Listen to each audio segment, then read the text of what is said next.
একটা ফ্রিজ দিনে মাত্র 3.5 টাকার মতো বিদ্যুৎ খরচ করে। চলুন এক্সপেরিমেন্ট করে ফেলি। আমি আমার বাসার সকল লোড বন্ধ করে দিচ্ছি, আমার আইপিএস এর লাইনও বন্ধ করে দিলাম। এখন শুধুমাত্র ফ্রিজের লাইনটা চালু আছে। ফ্রিজের সাথে একটা মিটারও লাগিয়েছি রিডিংটা ভেরিফাই করার জন্য।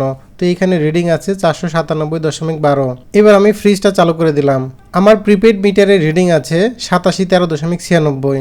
12 ঘন্টা পর প্রিপেড মিটারের রিডিং আসছে 8714.62। 12 ঘন্টায় আমার 0.66 মানে 0.66 ইউনিট ব্যবহার হয়েছে, মানে 1 ইউনিটেরও অনেক কম। ক্যালকুলেশনটা দেখুন, 8714.62 থেকে 8713.96 বিয়োগ করলে 0.66 ইউনিট হয়। আমার মিটারে প্রতি ইউনিটে খরচ কেটেছে 5 টাকা 20 পয়সা করে।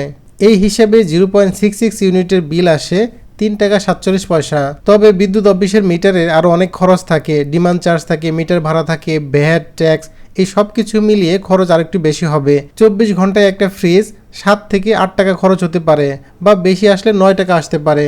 যদি 9 টাকা করে হিসাব করি তাহলে মাসে 30 দিনে 270 টাকার মতো বিদ্যুৎ বিল আসে। তার মানে এস্টিমেট ধরা যায় যে একটা ফ্রিজ মাসে 270-80 টাকা বা সর্বোচ্চ 300 টাকা বিদ্যুৎ বিল আসবে।